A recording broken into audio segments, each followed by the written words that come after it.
బిగ్గరగా మనము చదువుకుంటాం. యోహాను సువార్త 10వ అధ్యాయము 17, 18 వచనాలను అందరం కూడా కలిసి బిగ్గరగా స్పష్టంగా మనము చదువుకుంటాం. నేను దాన్ని మరలా తీసుకున్నట్లు నా ప్రాణము పెట్టుచున్నాను, ఇందువలననే నా తండ్రి నన్ను ప్రేమించుచున్నాడు. ఎవడును నా ప్రాణము తీసుకొనడు, నా అంతట నేనే దాన్ని పెట్టుచున్నాను. దాన్ని పెట్టుటకు నాకు అధికారం కలదు, దాన్ని తిరిగి తీసుకున్నటకు నాకు అధికారం కలదు. నా తండ్రి వలన ఈ ఆజ్ఞ పొందితినని. దీనికి సాదృశ్యంగా మరి యొక్క లేఖన భాగాన్ని చదువుకుంటాం. మత్తయి సువార్త 27వ అధ్యాయము, మత్తయి సువార్త 27వ అధ్యాయము 50 నుంచి 56 వచనాల వరకు కూడా మనము మార్చి చదువుకుంటాం. మత్తయి సువార్త 27వ అధ్యాయము 50 వచనము నుండి 56 వచనాల వరకు కూడా మనము మార్చి చదువుకుంటాం. మొదట నేను చదువుతాను, ఆ తర్వాత మీ వాక్య భాగములను కలిసి చదవడానికి ప్రయత్నించండి. యేసు మరలా బిగ్గరగా కేక వేసి ప్రాణము విడిచెను.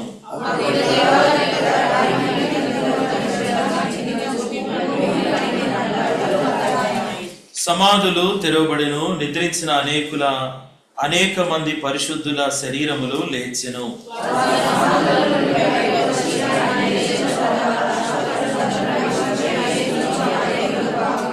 శతాధిపతియు అతనితో కూడా యేసునకు కావలి ఉన్నవారును భూకంపమును కలిగిన కార్యములన్నిటినీ చూచి మిక్కిలి భయపడి నిజముగా ఈయన దేవుని కుమారుడని చెప్పుకొనిరి.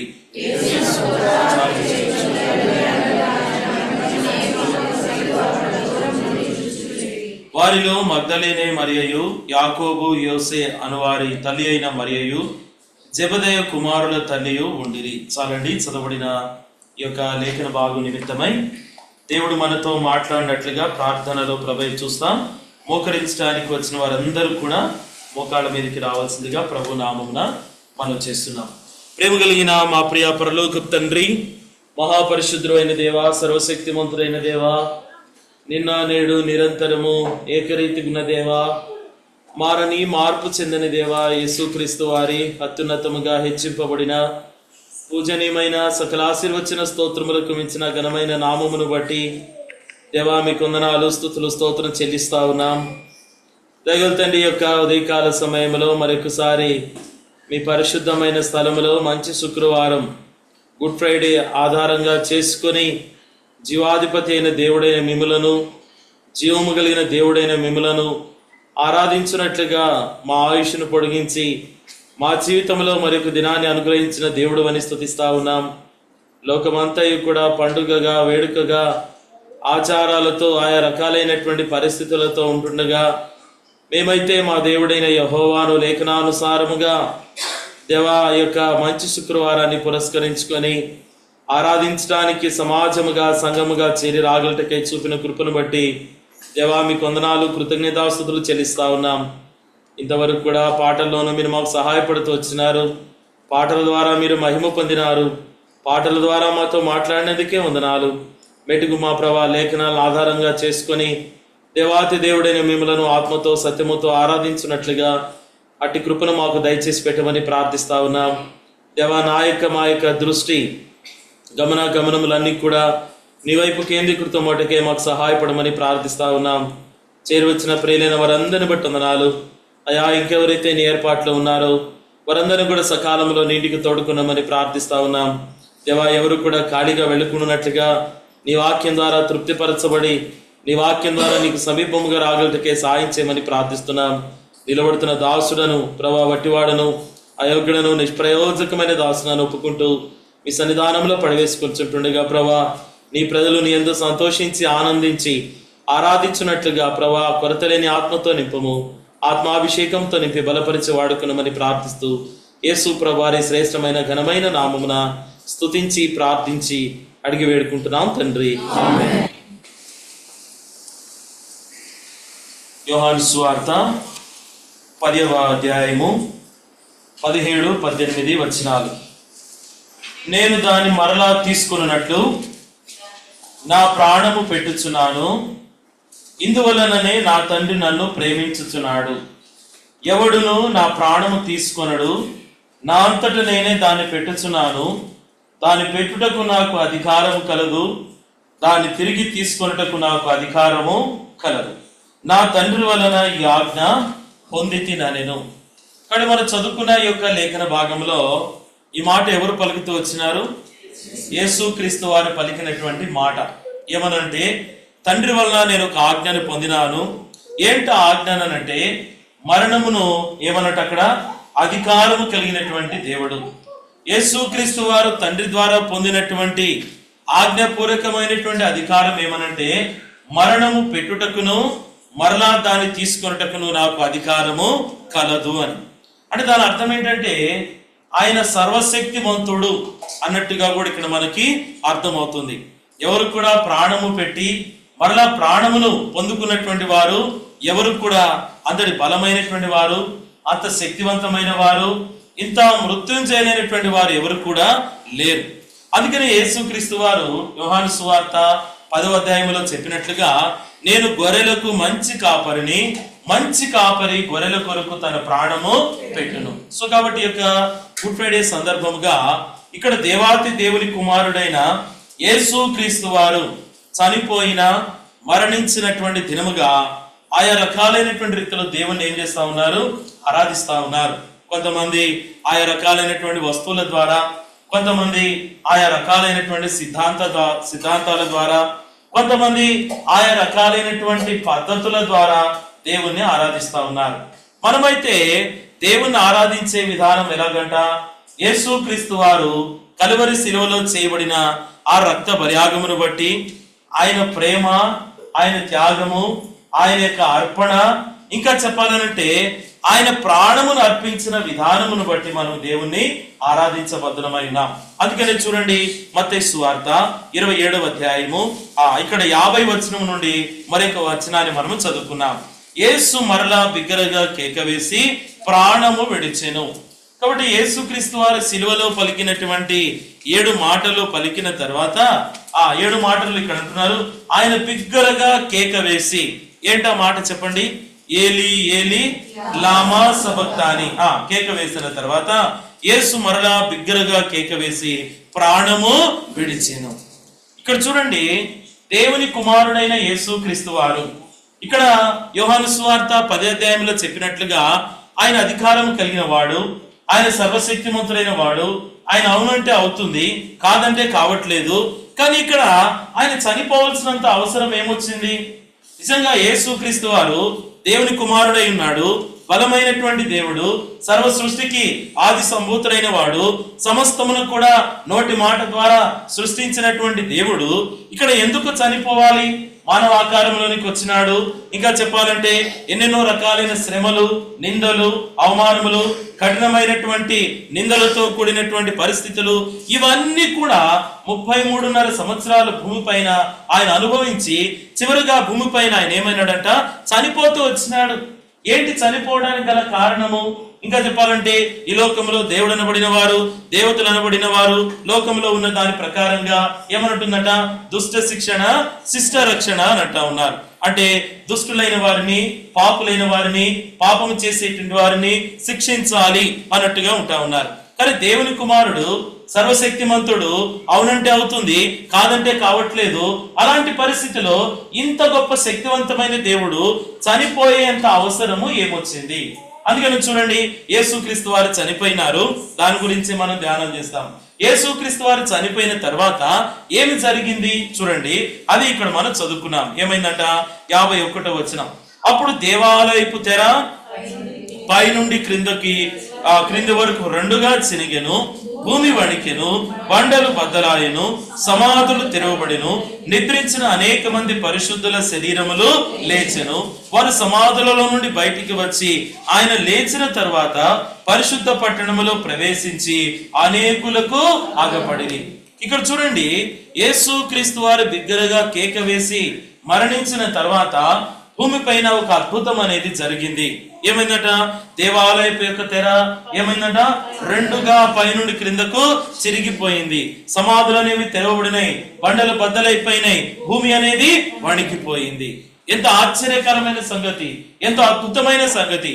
ఇందులో ఏమున్నదంటే గొప్పదైన విమోచన ఉన్నది, గొప్పదైనటువంటి విడుదల ఉన్నది. ఏంటా విడుదల? సమాధులలో నిద్రిస్తున్న వారందరూ కూడా ఏమైనారంట? లేపబడిన వారు, లేపబడిన పరిశుద్ధులు అందరూ కూడా అనేక మందికి కూడా కనబడినటువంటి సందర్భాలు. సో కాబట్టి ఇక్కడ విమోచన కొరకై యేసుక్రీస్తు వారు మరణించింది ఎందుకనంటే, యేసుక్రీస్తు వారు చనిపోయినది ఎందుకనంటే విమోచన కొరకే ఆయన మరణించవలసిన వాడిగా ఉన్నాడు. ఏంటి విమోచన? బంధింపబడిన వారికి విమోచన, చీకటిలో ఉన్న వారికి విమోచన, పురిటి వారికి విమోచన, పాపములో ఉన్న వారికి విమోచన, పాపములో నెమ్మది లేక, సమాధానం లేక, సంతోషము లేక, నిట్టూర్పుతో మరణానికి జోగాడుతున్నటువంటి వారి కొరకే గొప్ప విమోచన, విడుదల కొరకై యేసుక్రీస్తు వారు మరణించవలసి వచ్చింది. నిజంగా చెప్పాలంటే ఉదయకాల సమయంలో ఈ గుడ్ ఫ్రైడే సందర్భముగా దేవాతి దేవుని కుమారుడైన ఆయన యొక్క కుమారుడైన యేసుక్రీస్తు వారి యొక్క మరణాన్ని బట్టి మనం ఎందుకు ఆరాధించాలంటే విమోచన అనేది మనకు కలిగింది కాబట్టి. మృతులలో ఉన్నటువంటి వారికి, చీకటిలో ఉన్న వారికి, బంధింపబడిన వారికి గొప్పదైనటువంటి విమోచన, విడుదల దేవుడు కలిగించినాడు. చెప్పండి, చీకటిలో ఉన్నవారు అన్నాం, బంధించబడిన వారు అన్నాం. మరి చీకటిలో ఉన్న వారు ఎవరు? బంధించబడిన వారు ఎవరని గమనిస్తే పాపములో జీవించేవారు, పాపము ద్వారా జన్మ కర్మ పాపములను బట్టి నశించి నరకానికి వెళ్ళవలసిన వారు, వీరందరి కొరకైనటువంటి విమోచన కొరకై దేవుని కుమారుడైన యేసుక్రీస్తు వారు మరణించవలసి వచ్చింది. అయితే వీరందరూ అని మనం పలుకుతున్నాము, వీరందరిలో కూడా ఎవరున్నారు? నీవు నేను కూడా, మనం కూడా ఉన్నాం. కాబట్టి ఈ యొక్క గుడ్ ఫ్రైడే సందర్భముగా దేవాతి దేవుణ్ణి మనం ఎందుకు ఆరాధించాలి అంటే ఆయన మన కొరకే మరణించాడు, సమాధి చేయబడినాడు, తిరిగి 3వ దినమున మృత్యుంజయుడిగా లేపబడినాడు. ఎందుకనంటే ఎందుకు మరణించాడు, ఎందుకు చనిపోయినాడు అనంటే ఆయన యొక్క చనిపోవలసినటువంటి అవసరత ఉన్నది.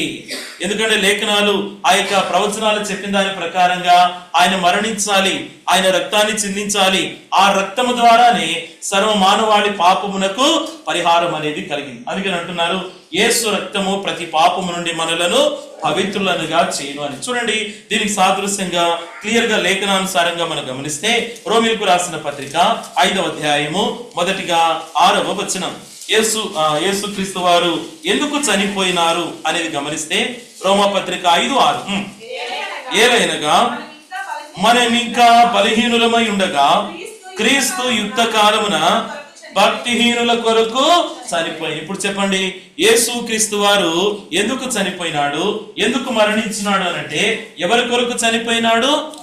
భక్తిహీనుల కొరకు. భక్తిహీనులు అంటే ఎవరు? వారు దేవుని భయం లేని వారు, పాపములో జీవించేవారు, పాపములోనే సుఖము సంతోషము తమ జీవనాన్ని కొనసాగించేవారు, ఆ భక్తిహీనతను బట్టి నరకానికి వెళ్ళవలసిన వారు.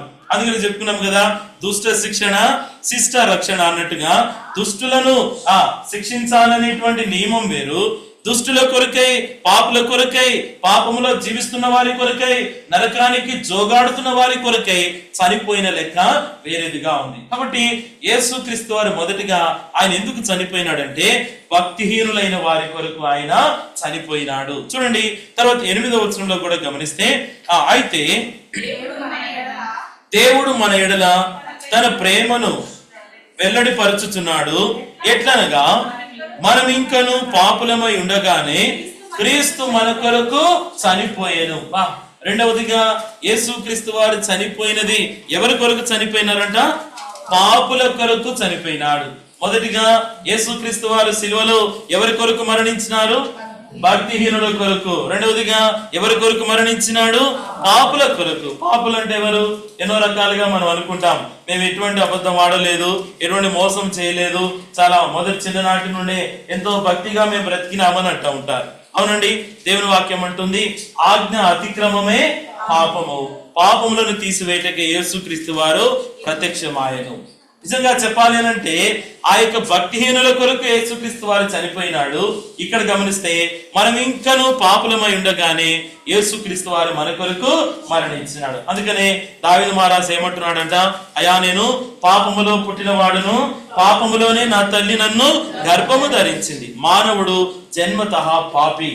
ఈ జన్మ కర్మ పాపముల నుండి విమోచించేవాడు, ఈ ఈ జన్మ కర్మ పాపములకు ప్రాయశ్చితం కలిగే చేసేవారు ఒక్కరే, ఆయనే ప్రభువైన యేసుక్రీస్తు వారు. ఆయన ద్వారానే మన పాపములకు విమోచన కలిగింది. ఆయన మరణించటం ద్వారా, ఆయన రక్తము చిందించడం ద్వారా మన పాపములకు ప్రాయశ్చితం అనేది కలిగింది. రెండవదిగా. మూడవది గనుక గమనిస్తే అదే 9వ వచనం చూడండి. కాబట్టి ఆయన రక్తము వల్ల, రోమాపత్రిక 5వ అధ్యాయము 9వ వచనం, కాబట్టి ఆయన రక్తము వలన ఇప్పుడు నీతిమంతులుగా తీర్చబడి మరింత నిశ్చయముగా ఆయన ద్వారా ఉగ్రత నుండి రక్షింపబడుదుము. నిజంగా మూడవదిగా ఆయన రక్తము ద్వారా, ఆయన మరణము ద్వారా ఏమవుతున్నామంటే మనమందరము కూడా ఉగ్రత నుండి తప్పించబడదు. చూడండి, అందుకని ఎఫెసీయులకు రాసిన ఎఫెసీయులకు రాసిన పత్రిక 2వ అధ్యాయము 3, 4, 5 వచనాలు చూడండి. వారితో కలిసి మనమందరమును శరీరము యొక్కయు మనస్సు యొక్కయు కోరికలను నెరవేర్చుకొనుచు మన శరీరాశలను అనుసరించి మునుపు ప్రవర్తించుచు కడమ వారి వలె స్వభావ సిద్ధముగా దైవోగ్రతకు పాత్రులమై ఉంటుంది. మనం నిజంగా చెప్పాలంటే కడమ వారి వలె స్వభావ సిద్ధముగా మనం కూడా ఏమవలసిన వారము? దేవుని యొక్క ఉగ్రతకు గురి కావలసిన వారు. మరి దేవునికి మానవునికి, దేవుని యొక్క ఉగ్రత మానవుని నుండి తప్పించబడాలి అని అంటే ఎవరు కావాలి? మధ్యవర్తి కావాలి. ఎవరు కావాలి? విమోచకుడు కావాలి. ఆ విమోచకుడే ప్రభువైన యేసుక్రీస్తు వారు. అందుకనంటే ఉన్నారు, యేసుక్రీస్తు వారి మరణము ద్వారా మనకి మూడవదిగా ఏమి కలిగిందంటే దేవుని యొక్క ఉగ్రత నుండి నీవు నేను కూడా రక్షింపబడినాం. నిజంగా చెప్పాలంటే యేసుక్రీస్తు వారి యొక్క మరణము ద్వారా మొదటిగా భక్తిహీనులైన వారందరూ కూడా రక్షింపబడినారు. అంటే భక్తిహీనుల కొరకు ఆయన చనిపోయినాడు. రెండవదిగా యేసుక్రీస్తు వారు ఎవరి కొరకు చనిపోయినాడు? పాపుల కొరకే చనిపోయినాడు. మూడవదిగా యేసుక్రీస్తు వారి యొక్క మరణము, యేసుక్రీస్తు వారి యొక్క చావు మనల్ని ఏం చేసిందట? దేవుని యొక్క ఉగ్రత నుండి మనలను తప్పించినదిగా, రక్షించినదిగా ఉన్నది. ఇంకొంచెం కనుక మనం ముందుకెళ్తే చూడండి, 10వ వచనంలో చూడండి, రోమాపత్రిక 5:7 శత్రువులమై ఉండగా ఆయన కుమారుని మరణము ద్వారా మనము దేవునితో సమాధానపరచబడిన ఎడల సమాధానపరచబడిన వారమై ఆయన జీవించుట చేత మరణిశ్చయముగా రక్షింపబడుదుము. ఇక్కడ ఎంత స్పష్టంగా రాసినారు చూడండి, కుమారుని మరణము ద్వారా.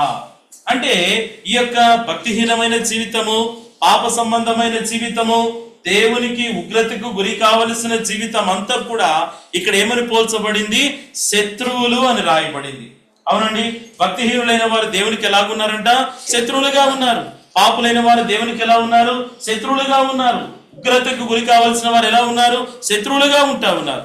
ఇలాంటి శత్రుత్వం నుండి విడిపించడానికి యేసుక్రీస్తు వారు మరణించవలసి వచ్చింది. నిజంగా దేవునితో ఆయన మనల్ని ఏం చేస్తున్నాడట? సమాధానపరిచిన వాడిగా ఉన్నాడు. చూడండి, గలతీయులకు రాసిన పత్రిక 1వ అధ్యాయము 4వ వచనం ఇక్కడ ఒక మాట అంటున్నారు. గలతీ పత్రిక, మన తండ్రి అయిన దేవుని చిత్త ప్రకారము క్రీస్తు మనలను ప్రస్తుతపు దుష్ట కాలములో నుండి విమోచింపవలెనని మన పాపముల నిమిత్తము తన్ను తాను అప్పగించుకొనెను. ఏమనట? ప్రస్తుత దుష్ట కాలములో నుండి విమోచింపవలెనని యేసుక్రీస్తు వారు ఏమైనారట? అప్పగించుకున్న వారుగా ఉన్నారు. ఆయన రక్తము ద్వారా, ఆయన పరిశుద్ధమైన, అమూల్యమైన, పరిశుద్ధమైన పావన రక్తము ద్వారా విమోచించబడాలి అని తను తాను ఏం చేస్తాడట? అప్పగించుకున్నవాడుగా, అర్పించుకున్నవాడుగా ఉన్నాడు. అందును బట్టి ప్రభును మనము ఆరాధించబద్ధమైన. చూడండి, హెబ్రీయులకు రాసిన పత్రిక 2వ అధ్యాయము 15వ వచనంలో కూడా గనుక గమనిస్తే, హెబ్రీయులకు రాసిన పత్రిక 2వ అధ్యాయం 14-15 వచనాలు.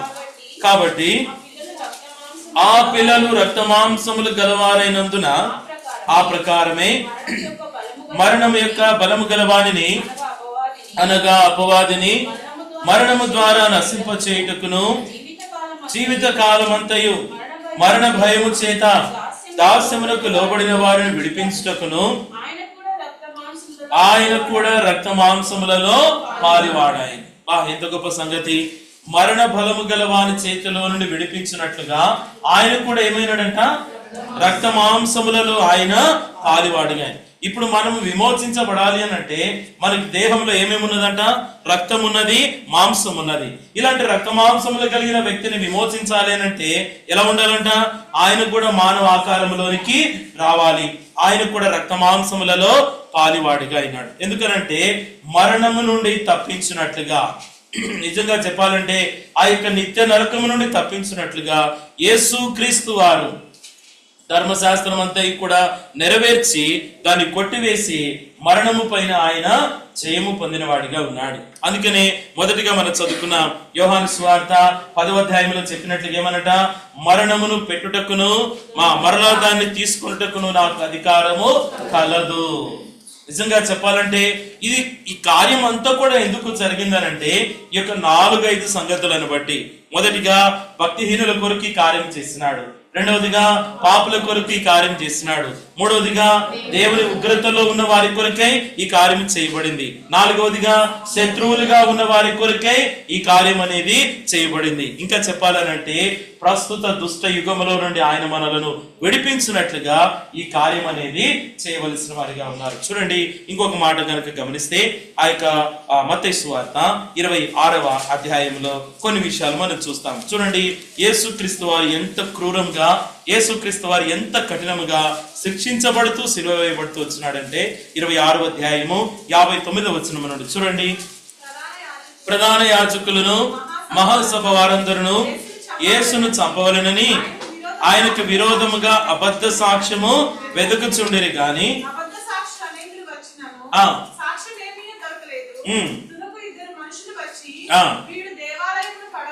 61 నుంచి బాగా గమనించండి.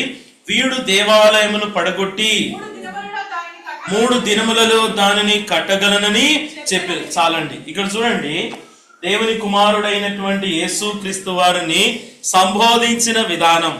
ఏమని సంబోధిస్తా ఉన్నారు ఇక్కడ? వీడు. ఎంత భయంకరమైన సంగతి. అదే మత్తయి సువార్త 2వ అధ్యాయంలో ఏమనంటా ఉన్నారు? కొందరు వచ్చినారు అక్కడ యేసుక్రీస్తు వారి యొక్క పుట్టిన తర్వాత యేసుక్రీస్తు వారిని ఆరాధించడానికి కొంతమంది వచ్చినారు. ఎవరు వాళ్ళు? జ్ఞానులైన వారు వచ్చి ఏమనంటా ఉన్నారు? యూదుల రాజుగా పుట్టినవాడు ఎక్కడ ఉన్నాడు? మేము ఆయనను పూజించి ఆరాధించాలని వచ్చినాం. ఆయన ఎలాంటి వాడు? యూదులకు రాజు అయిన వాడు, ఆయన మహిమ కలిగిన రాజు, ఆయన బలమైనటువంటి దేవుడు, ఇంత గొప్ప దేవాతి దేవుడు. ఫిలిప్పీ పత్రిక 2వ అధ్యాయంలో మనకి అందరికి తెలుసు ఏమైందంట? దీనుడుగా, రిక్తుడుగా, దాసుని రూపము ధరించి మనుష్య పోలికగా పుట్టి ఆయన ఈ లోకానికి వచ్చినాడు. గొప్పదైనటువంటి రాజు మానవ ఆకారంలోనికి వచ్చి ఎలాగ సంబోధించబడ్డాడు? వీడు. ఇవాళ రేపు కనుక మనం అంటే ఊరుకుంటామా? వీడు అనంటే మనం ఊరుకుంటామా? యేసుక్రీస్తు వారు మౌనము వహించినాడు. కారణం ఏంటంటే భక్తిహీనులైన వారి కొరకు, పాపులైన వారి కొరకు, ఇంకా చెప్పాలంటే దేవుని ఉగ్రతకు గురి కావలసిన వారి కొరకు ఇంతగా అవమానం ఆయన భరించిన వాడిగా ఉన్నారు. చూడండి, ఇంకొంచెం కిందకి రండి. 62వ వచనంలో ప్రధాన యాజకుడు లేచి, నీవు ఉత్తరమేమియో చెప్పవా? వీరు నీ మీద పలుకుచున్న సాక్ష్యమేమని అడగగా యేసు ఊరకుండెను. అందుకు ప్రధాన యాజకుడు ఆయనను చూచి, నీవు దేవుని కుమారుడైన క్రీస్తు అయితే ఆ మాట మాతో చెప్పుమని జీవం గల దేవుని తోడని నీకు ఆనబెట్టుచున్నానను. అందుకు యేసు, నీవన్నట్టే అనను. ఇంకొంచెం గనుక 65వ వచనంలో చూడండి, ప్రధాన యాజకుడు తన వస్త్రము చింపుకొని వీడు దేవదూషణ చేసి. చాలండి. మళ్ళీ రెండవసారి కూడా సంబోధించిన విధానం ఏమనంట? వీడు దేవదూషణ చేశాను. ఇంకొంచెం చదవండి. మనకి ఇక సాక్షులతో పని ఏమి?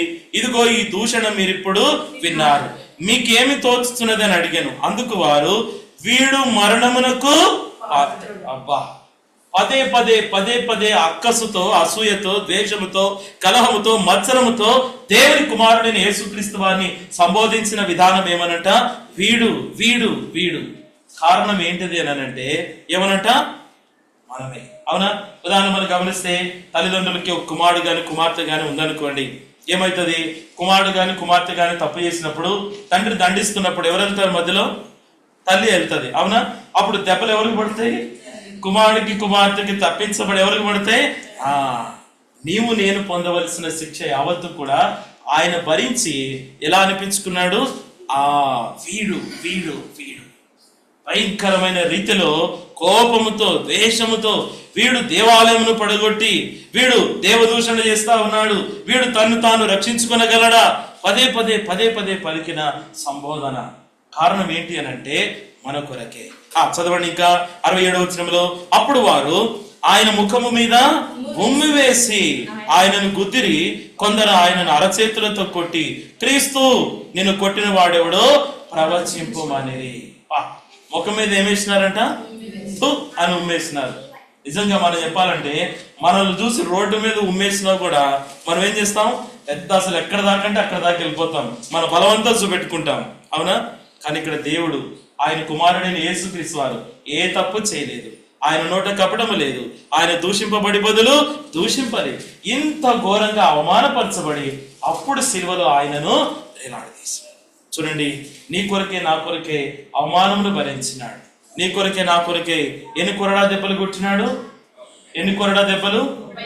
39 కొరడా దెబ్బలు ఆయనను చెల్లను కొడతా ఉంటే రక్తము మాంసం అనేది చెందుతా వచ్చు. నిజంగా ఇంత గొప్ప శ్రమను త్యాగమును ఆయన ఎవరి కొరకు చేసినాడంటే, మొదటిగా మనం చెప్పుకున్నాం ఏమనంట, భక్తిహీనులైన వారి కొరకు, పాపుల కొరకు, దేవుని ఉగ్రతలో ఉన్న వారి కొరకు, శత్రువులుగా ఎంచబడిన వారి కొరకు, వీరందరి కొరకే దేవాతి దేవుడు ఇంత గొప్ప త్యాగం అనేది చేశాడు. చూడండి, ఇంకొంచెం కనుక గమనిస్తే 27వ అధ్యాయం చూడండి, మత్తయి సువార్త 27వ అధ్యాయము 27వ వచనం నుండి, అప్పుడు అధిపతి యొక్క సైనికులు యేసును అధికార మందిరంలోనికి తీసుకొని పోయి ఆయన యొక్క సైనికులనందరినీ సమకూర్చిరి. వారు ఆయన వస్త్రములు తీసివేసి ఆయనకు ఎర్రని అంగి తొడిగించి ముండ్ల కిరీటము వల్లి ఆయన తలకు పెట్టి ఒక రెల్లు ఆయన కుడి చేతిలో ఉంచి ఆయన ఎదుట మోకాళ్ళుని, యూదుల రాజా నీకు శుభమని ఆయనను అపహసించి ఆయన మీద ఉమ్మి వేసి ఆ రెల్లును తీసుకొని దానితో ఆయన తల మీద కొట్టింది. మళ్ళీ ఇక్కడ చూడండి, హేళన చేస్తా ఉన్నారు. ఏమనట, ఫస్ట్ వీడు వీడు వీడు అని దుర్భాషలాడుతూ ఆయన తీర్పు తీర్చిన వారిగా ఉన్నారు. ఇక్కడ చూస్తేనేమో హేళన చేస్తా ఉన్నారు. యూదుల రాజుని మొదటిగా ఎవరు ఆరాధించారు? జ్ఞానులైన వారు ఆరాధించినారు యథార్థంగా. ఇక్కడ ఏమంటున్నారంట, యూదుల రాజా. ఏమనంట, తలకి ముళ్ళ కిరీటం మళ్ళీ ఆయన చేతిలో రెల్లు తీసుకొని ఏమనంట, యూదుల రాజా నీకు శుభం. అవమానపరచబడిన సంగతులు. అందుకనే యెషయా గ్రంథములో ఆయన శిలువ యాగం మొత్తము కూడా రాయబడుతుంది. అవునండి, అన్యాయపు తీర్పు నొందినాడు. ఏమనట, దూషింపబడి బదులు ఇదంతా ఎవరి కొరకంటే మనమందరం కూడా గొర్రెల వలె త్రోవ తప్పిపోయిన స్థితిని బట్టి దేవాతి దేవుని కుమారుడైన యేసుక్రీస్తు వారు ఇంతగా శ్రమ పెట్టబడవలసిన అవసరం వచ్చింది. అందుకనట ఉన్నారు. ఇంకొంచెం కనుక మనం ముందుకెళ్తే చూడండి, ఇది 27వ అధ్యాయము 39-40 వచనాలు. ఆ మార్గమున వెళ్ళిచుండిన వారు తలలూచుచు దేవాలయమును పడగొట్టి 3 దినములలో కట్టువాడా నిన్ను నీవే రక్షించుకొనుము, నీవు దేవుని కుమారుడు అయితే శిలువ మీద నుండి దిగుమని చెప్పుచు ఆయనను దూషించి అవమానపరిచినారు, దూషించినారు, దుర్భాషలాడినారు, అన్యాయపు తీర్పు తీర్చిన వాడిగా ఉన్నాడు. ఇప్పుడు చూడండి, యెషయా గ్రంథము 53వ అధ్యాయంలో ఇక్కడ కనుక గమనిస్తే, యెషయా గ్రంథము 53వ అధ్యాయము కనుక 2వ వచనం చూడండి, లేత మొక్కవలెను ఎండిన భూమిలో మొలిచిన మొక్కవలెను అతడు ఆయన ఎదుట పెరిగెను, అతనికి స్వరూపమైనను సొగసైనను లేదు, మనం అతనిని చూచి అపేక్షించినట్లుగా అతని యందు స్వరూపము లేదు. అంటే మనుష్యుడు చూడనొల్లని వాడిగా. చూడండి 3వ వచనంలో, అతడు తృణీకరింపబడిన వాడును, ఆయన మనుషుల వలన విసర్జింపబడిన వాడును, వ్యసనాక్రాంతుడుగాను వ్యాధులు అనుభవించిన వాడుగాను మనుషులు చూడనొల్లని వాడుగాను ఉండే. ఎంత భయంకరంగా క్రూరంగా చూడలేనంతగా ఆయనను హింసిస్తూ వచ్చినారు. నిజంగా ఈ టోటల్ గా శిలువ యాగము, రక్త బలియాగం అంతా కూడా ఎవరి కొరకంటే పాపములో ఉన్న మానవుని విమోచించడానికి ఇంత గొప్ప త్యాగము దేవుని కుమారుడైన యేసుక్రీస్తు వారు జరిగిస్తూ వచ్చినారు. అందుకనే మొదట మనం చదువుకున్నాం ఏమనట, నేను గొర్రెలకు మంచి కాపరిని, మంచి కాపరి గొర్రెల కొరకే తన ప్రాణమును పెట్టును అంటున్నారు. ప్రాణము పెట్టుటకును మరలా దాన్ని తీసుకున్నటకును నాకు అధికారము కలిగిన వాడు. ఎందుకనంటే చనిపోవడానికి గల కారణం ఏంటి? ఆయన మరణించడానికి గల కారణం ఏంటిదనంటే ఆయన భక్తిహీనుల కొరకు చనిపోయినాడు, పాపుల కొరకు ఆయన చనిపోయినాడు, దేవుని ఉగ్రతకి గురి కావలసిన మనుషుల కొరకు ఆయన చనిపోయినాడు, శత్రువులుగా ఎంచబడిన వారి కొరకు ఆయన చనిపోయినాడు. ఇంకా చెప్పాలంటే ప్రస్తుత దుష్ట కాలములో నుండి నీవు నేను కూడా విమోచింపబడాలని దేవాతి దేవుని కుమారుడైన యేసుక్రీస్తు వారు చనిపోతూ వచ్చినాడు. ఎలాగంట అన్యాయపు తీర్పు నొందినాడు, ఏమనట దౌర్జన్యము నొందినాడు, ఆయనను భయంకరమైన రీతిలో దూషించినారు, అవమానపరిచినారు, చెడ్డ మాటలు పలుకుతూ వచ్చినారు. నిజంగా ఇంత గొప్ప త్యాగము ఆయన మన కొరకై చేసినవాడు. అందుకనే ఆయన మరణించి సమాధి చేయబడి తిరిగి 3వ దినమున ఆయన మృత్యుంజయుడిగా లేచినాడు. మరణపు ములను ఆయన విరిచినటువంటి దేవుడుగా ఉన్నాడు. అందును బట్టి దేవాతి దేవుని మనం ఎంతైనా ఆరాధించబద్ధులమైనాం. చూడండి, ఆయన ముఖం మీద ఉమ్మివేయబడింది. ఎక్కడ? ఆ రోడ్డు మీద వేసినారా? శిలువ మీద వేసినారా? ఎక్కడ వేసినారు? ముఖం మీదే ఉమ్మేస్తున్నారు. నిజంగా ఏ తల్లికి కూడా తండ్రికి కూడా దేవుడు దేవతలు అనబడిన వారు ఇంతగా ఒక పాపి అయిన మానవుని కొరకై పరచబడిన దేవుడు ఎవరు కూడా దేవ నా కొరకే నేను పొందవలసిన శిక్ష యావత్తు నా కొరకే ముఖం మీద ఉమ్ము, తలకి ముళ్ళ కిరీటం, అపహసించబడినావు, హేళన చేయబడినావు, దూషింపబడినావు, చివరి ఆఖరి రక్తపు బొట్టు వరకు నా కొరకై కలువరి శిలువలో రక్తాన్ని చిందించినావు. అందును బట్టి ఉదయకాల సమయంలో దేవాతి దేవుడైన నేను మిమ్మలను ఆత్మతో సత్యముతో ఆరాధిస్తాము. చూడండి, ఆ మాట చదువుకుని ప్రభుని ఆరాధిస్తాం. యోహాను సువార్త చూడండి, యోహాను సువార్త 10వ అధ్యాయము, యోహాను సువార్త 10వ అధ్యాయము 17-18 వచనాలను మనం అందరం కూడా కలిసి చదువుకుంటాం. నేను దాన్ని మరలా తీసుకున్నట్లు నా ప్రాణము పెట్టుచున్నాను, ఇందువలననే నా తండ్రి నన్ను ప్రేమించుచున్నాడు. ఎవడును నా ప్రాణము తీసుకొనడు, నా అంతట నేనే దాన్ని పెట్టుచున్నాను. దాన్ని పెట్టుటకు నాకు అధికారం కలదు, దాన్ని తిరిగి తీసుకున్నటకు నాకు అధికారం కలదు. నా తండ్రి వలన ఈ ఆజ్ఞ పొంది తినను. మరొక మాట మత్తయి సువార్త 27వ అధ్యాయము, అక్కడ మనం చదువుకున్నట్లుగా 50 నుండి కొన్ని వచనాలు చదువుకుంటాం. చూడండి, అందరం కలిసి చదువుకుంటాం. యేసు మరలా బిగ్గరగా కేక వేసి ప్రాణము విడిచెను. అప్పుడు దేవాలయపు తెర పైనుండి క్రింది వరకు 2గా చిరిగెను, భూమి వణికెను, బండలు బద్దలాయెను, సమాధులు తెరవబడెను. నిద్రించిన అనేక మంది పరిశుద్ధుల శరీరములు లేచెను. వారు సమాధుల నుండి బయటికి వచ్చి ఆయన లేచిన తర్వాత పరిశుద్ధ పట్టణంలో ప్రవేశించి అనేకులకు అగపడిరి. చాలండి, చదవబడిన లేఖన భాగమును దేవుడు మన కొరకే దీవించి ఆశీర్వదించునుగా. మత్తయి సువార్త 26వ అధ్యాయము, ఇందులో 21 నుంచి 25 వరకు అందరం కూడా కలిసి చదువుకుంటాం. మత్తయి సువార్త 26వ అధ్యాయము 21 వచనము నుండి 25 వచనం వరకు అందరం కూడా కలిసి బిగ్గరగా స్పష్టంగా చదువుకుంటాం. వారు భోజనం చేయించుండగా ఆయన మీలో ఒకడు నన్ను అప్పగించునని మీతో నిశ్చయముగా చెప్పుచున్నానను. అందుకు వారు బహు దుఃఖపడి ప్రతి వాడును ప్రభువా నేనా అని ఆయన అడగగా, ఆయన నాతో కూడా పాత్రలో చేయించిన వాడెవడు, వాడే నన్ను అప్పగించువాడు. మనిషి కుమారుని గురించిన రాయబడిన ప్రకారము ఆయన పోచున్నాడు గాని ఎవరి చేత మనిషి కుమారుడు అప్పగింపబడుచున్నాడో ఆ మనుషునికి శ్రమ. ఆ మనుషుడు పుట్టి ఉండని ఎడలా వానికి మేలని చెప్పెను.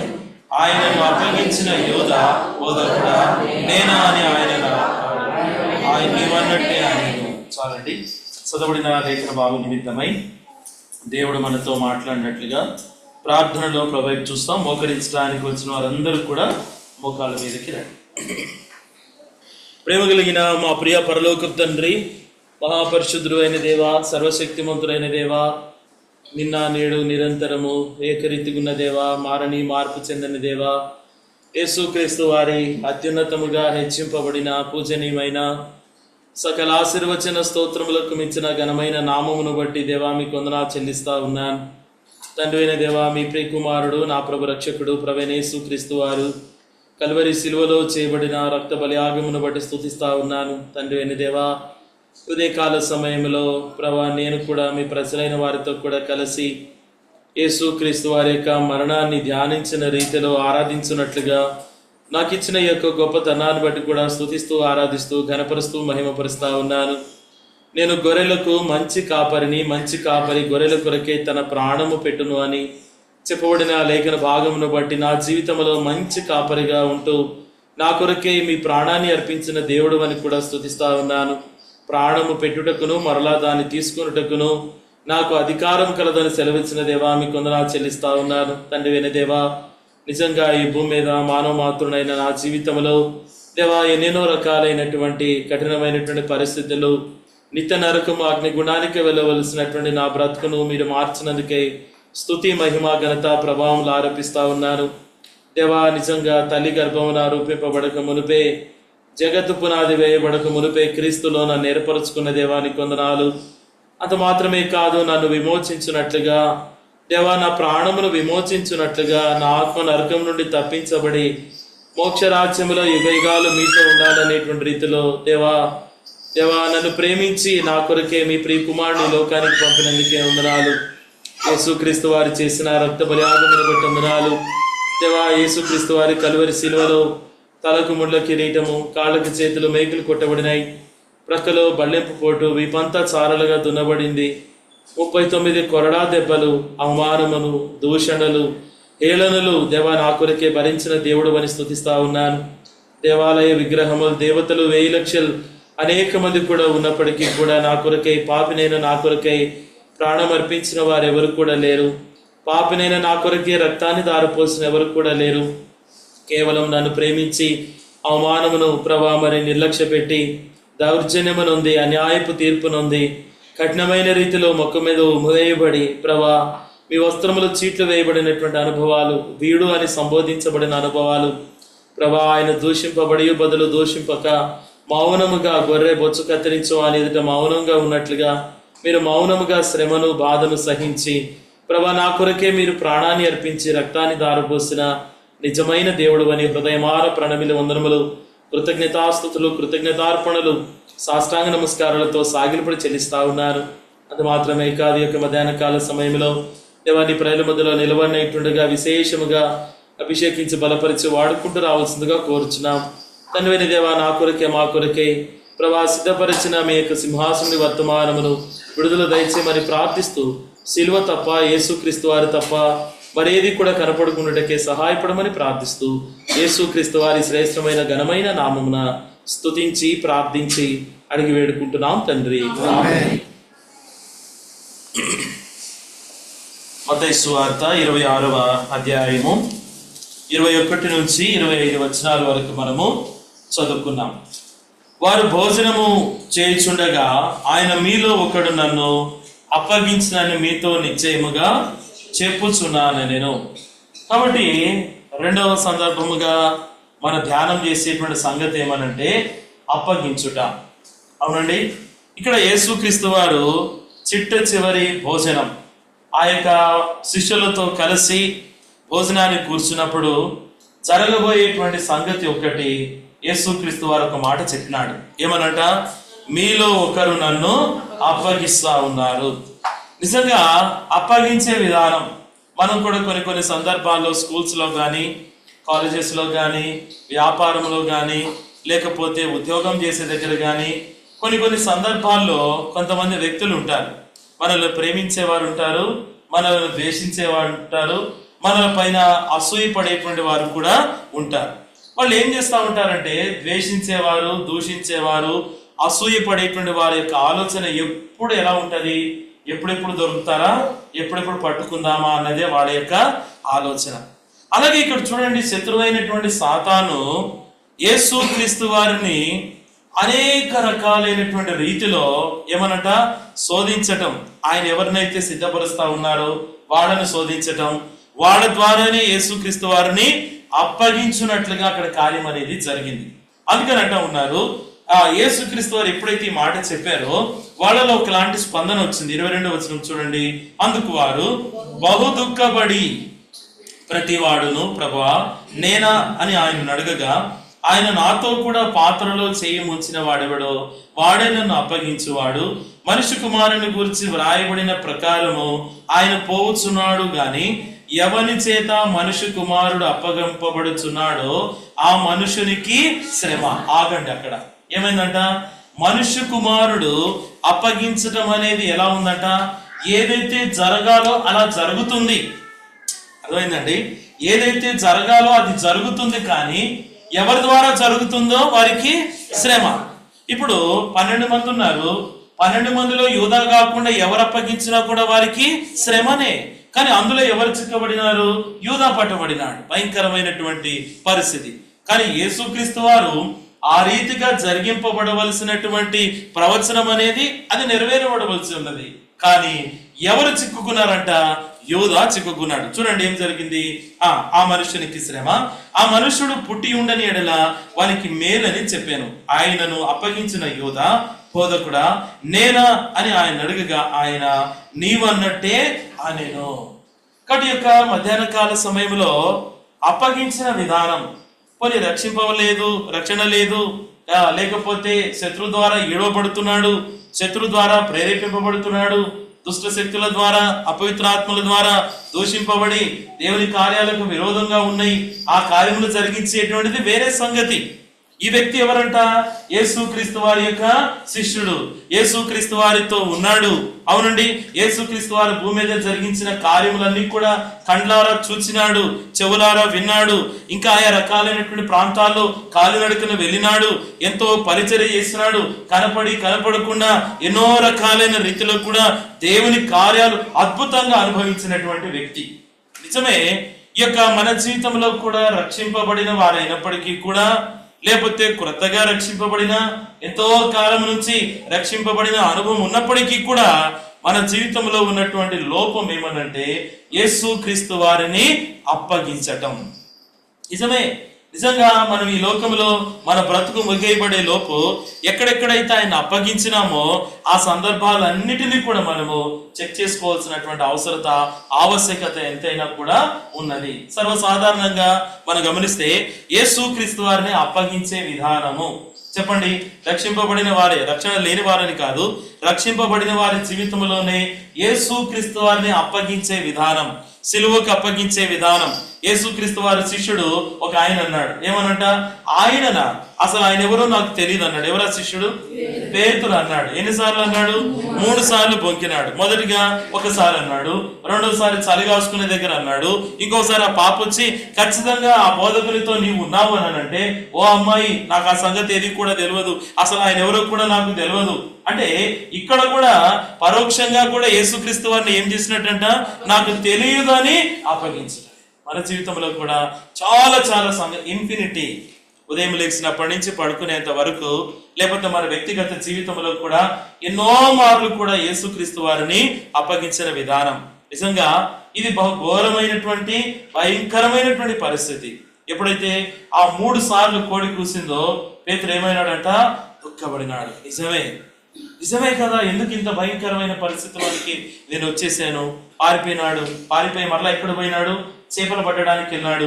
చేపలు పట్టడానికి వెళ్ళిన తర్వాత అప్పుడు కూడా యేసుప్రభు విడిచిపెట్టలేదు. మళ్ళీ అక్కడికి కూడా వచ్చినాడు. వచ్చేమన్నాడు?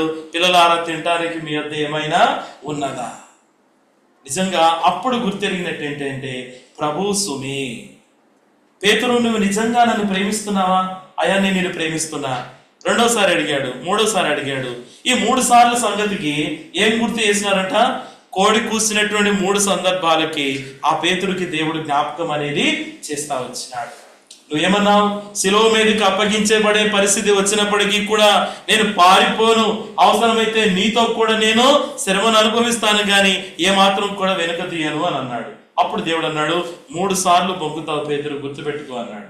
ఇప్పుడు ఈ 3 సార్లు ప్రేమిస్తున్నావు అని అడిగి ఆ సంగతిని గుర్తు చేసినాడు. చివరిగా అన్నాడు, ప్రభా ఆ సంగతి నాకు అర్థమైంది, నీకు కూడా తెలుసు నేను నిన్ను ప్రేమిస్తున్నాను అని. ఆ మాట చెప్పిన తర్వాత అప్పుడేమన్నాడంట? వెళ్ళి నా గొర్రెలను కాయి.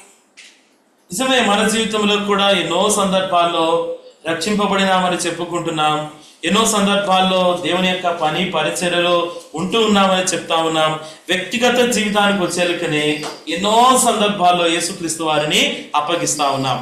ఒకటి ఉద్యోగం దగ్గర, రెండవది చదువు దగ్గర, మూడవదిగా తల్లి తండ్రి కుమారుడు కుమార్తె విషయంలో వివాహాల దగ్గర కూడా ఏమంటా ఉన్నారు? ఆయన ఎవరో మాకు తెలియదు. ఆదివారం చర్చికి పోయినా, వారి కార్యక్రమాలకు వచ్చినా, పాట పాడినా, వాక్యం బాగా మంచిగా ఇచ్చేసినా, ఆరాధన చేసినా, పెళ్లి కాడకు వచ్చేసరికి కాంప్రమైజ్.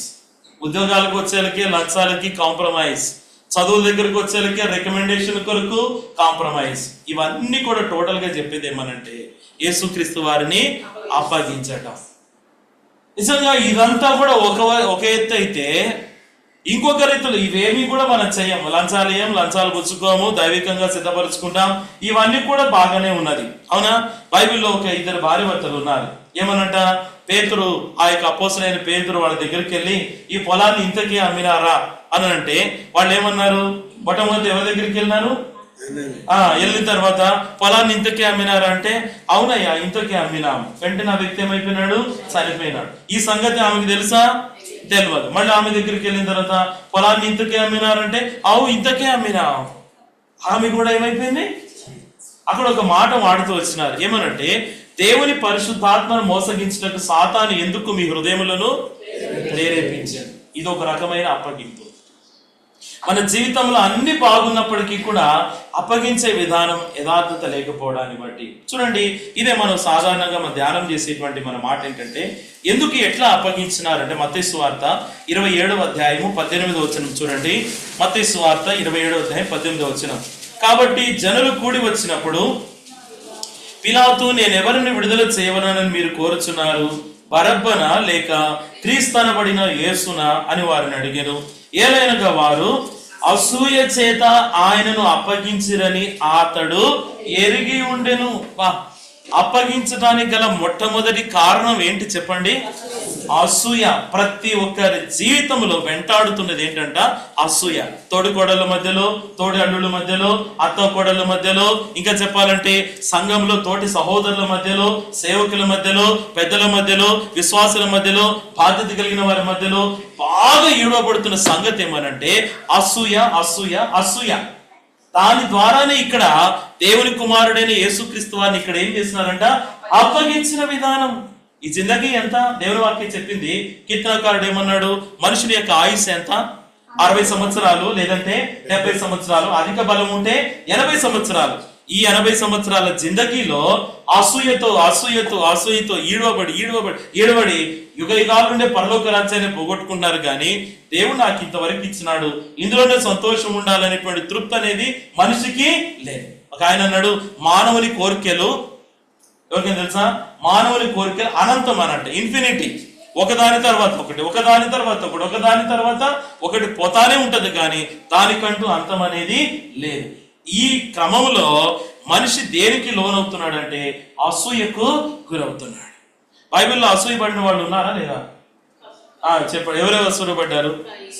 కయ్యూను. Very good. ఆ తమ్ముడైనటువంటి హేబేలు పైన అసూయపడినాడు. ఇంకా వెరీ గుడ్. యోసేపు పైన అన్నలు, ఆ తర్వాత ఎవరంట? సౌలు కూడా అసూయపడినారు. ఎంత భయంకరం! దావీదు పైన సౌలు ఏమైనాడంట? అసూయపడినటువంటి అనుభవాలు. ఇక్కడ కూడా దేవుని కుమారుడైన యేసుక్రీస్తు వారిని అప్పగించడానికి వారు ఏం చేశారంట? అసూయపడిన వారిగా ఉన్నారు. నిజమే, మన జీవితంలో ఎన్నో గుడ్ ఫ్రైడేలు వెళ్ళిపోయినాయి, ఎన్నో ఈస్టర్స్ వెళ్ళిపోయినాయి, ఎన్నో పశ్చాత్తాపంతో కూడిన నూతన సంవత్సరం ఒప్పుకోలు ప్రార్థనలు కూడా వెళ్ళిపోయినాయి. మళ్ళీ మొదటికి వచ్చేస్తా ఉంది. ఇదే మానవుని జీవితం. నిజమే, ఈ మధ్యాహ్న కాల సమయంలో మనం ఒప్పుకొని తెలుసుకొని గుర్తించవలసిన సంగతి ఏమనంటే అసూయ ద్వారా ఎక్కడైనా ఆయనను అప్పగించినామా? చూడండి, ఇక్కడ ఆయన ఏ తప్పు చేయలేదు, ఏ పాపం చేయలేదు. సిలువ వేయటానికి ఒక్కటే కారణం అని వాళ్ళు చెప్పినారు. ఏంటి ఆ కారణం? ఇంకా సిలువ వేయటానికి అక్కడ ఏ లోపం కూడా దొరకలేదు. అక్కడ ఏమన్నట? Very good. దేవదూషణ చేయుచున్నాడు. ఇప్పుడు దేవాలయం పడగొట్టి 3 దినములలో దేవాలయం కడతాను అన్నాడు. కాబట్టి ఇంకా మనకి సాక్షులతో పని ఏమి? ఈ వ్యక్తి సిలువకు అప్పగించాడు. కారణం అసూయ. ఈ అసూయ అనేది మనిషిని ఏం చేస్తుందంటే పాడు చేసేదిగా ఉంటా ఉన్నది. చూడండి, గలతీయులకు రాసిన పత్రిక చూడండి, మనం గమనిస్తే గలతీయులకు రాసిన పత్రిక 5వ అధ్యాయము చూడండి 16-19 వచనం నుండి. శరీర కార్యములు స్పష్టమైనవి, అవేమనగా జారత్వము, అపవిత్రత, కాముకత్వము, విగ్రహారాధన, అభిచారము, ద్వేషములు, కలహము, మత్సరము, క్రోధములు, కక్షలు, భేదములు, విమతములు, అసూయలు. ఆగండి, అసూయలు. ఈ యొక్క అసూయ అనేది కూడా ఎటువంటి కార్యమని చెప్పబడుతుంది? శరీర కార్యమని చెప్పబడుతుంది. ఇప్పుడు చదవండి. ఆ అసూయలు, మత్తతలు, అల్లరితో కూడిన ఆటపాటలు మొదలైనవి, వీటిని గురించి నేను మునుపు చెప్పిన ప్రకారము ఇట్టి వాటిని చేయువారు దేవుని రాజ్యమును స్వతంత్రించుకొనరని మీతో స్పష్టముగా చెప్పారు. అసూయ ఉంటే కూడా ఎక్కడికి పోరంట? ఓపెన్ సీక్రెట్ ఇది, ఓపెన్ సీక్రెట్. ఎవరి పైన కూడా మనకు ఒకలాంటి అసూయ ఉంటే కూడా వాళ్ళు ఎక్కడికి వెళ్ళరు? అయ్యా మందిరం ఊడ్చినాను, చాపలు వేసినాను, బూజు కొట్టినాను, ఇంకా చెప్పాలంటే నీళ్లు పోసినాను, ఎవరు పట్టించుకోలేదు, నేను పట్టించుకున్నా, మరి పరలోక రాజ్యంలో నాకు స్థానం లేదా అని అంటే, ప్రభా ప్రభా అని పిలుచు ప్రతివాడును పరలోక రాజ్యంలోనికి తండ్రి చిత్తము చేయవారే పరలోక రాజ్యానికి వెళ్తారు. నిజమే, ఈ అసూయ ఎంత ప్రమాదకరమైందంటే ఒక మనిషి ఆత్మహత్య కూడా చేసుకున్నాడు ఈ అసూయని బట్టి. ఎవరు ఆ వ్యక్తి? చెప్పండి. ఇలా చెప్పిన లిస్టులో ఎవరంట? ఇస్కరియోతు యూదా. ఇంకా ఎవరంట? సౌలు. ఏం చేసినాడు? కాన్సన్ట్రేషన్ అంతా కూడా ఎవరి మీద పెట్టినాడు? దావీదు మీద పెట్టినాడు, రాజ్యం మీద పెట్టినాడా? ఎందుకు దావీదు మీద దృష్టి పెట్టాల్సిన అవసరం వచ్చింది? అసూయ. ఎందుకు వచ్చింది అసూయ? దావీదుకి సౌలుకి 1000 కొలదియు, దావీదుకి 10,000 కొలదియు స్తుతులు పాడిరే. ఏం తీసుకోగలడు దావీదు? ఎప్పుడైతే దావీదులో అసూయ వచ్చిందో, సౌలులో అసూయ వచ్చిందో ఏం కోల్పోయినాడు తెలుసా? దేవుని ఆత్మను కోల్పోయినాడు. అప్పటి నుంచి దురాత్మ పట్టిన వ్యక్తిగా దావీదును వెంటాడుతానే ఉన్నాడు. దావీదు వస్తున్నాడు, వీణ వాయిస్తా ఉన్నాడు, సితార వాయిస్తా ఉన్నాడు, దయ్యం వదిలిపోతుంది. సౌలు ఏమనుకుంటున్నాడు? ఇగో ఈ ఈట ఉంది కదా, ఈ ఈటను ఆ యెషయి కుమారుడు గోడకేసి గుచ్చాలి. ఎందుకంత రగిలిపోతా ఉన్నాడంటే అసూయ, అసూయ, అసూయ. నిజంగా ప్రతి ఒక్కరి జీవితంలో ఈరోజు ఇది భయంకరమైన రీతిలో వెల్లడవుతా ఉన్నది. అందుకనట ఉన్నారు, ఇటువంటి కార్యములు చేయవారు, ఇలాంటి కార్యములు జరిగిన వారు దేవుని రాజ్యంలోనికి ప్రవేశించారని మీతో స్పష్టముగా నేను చెప్పుచున్నాను. నిజంగా యేసుక్రీస్తు వారిని అప్పగించినటువంటి విధానం కూడా ఏంటంటే, మొదటిగా అసూయతో ఆయనను అప్పగిస్తూ వచ్చినారు. చూడండి, మత్తయి సువార్త 14వ అధ్యాయంలో కూడా గనుక గమనిస్తే, ఇక్కడ అసూయ 14 ఆదికాండం చూడండి, ఆదికాండము 45వ అధ్యాయం చూడండి, ఆదికాండము 45వ అధ్యాయము. ఇక్కడ ఒక మాట మనం చదువుకుంటాం చూడండి, ఆదికాండం 45:4.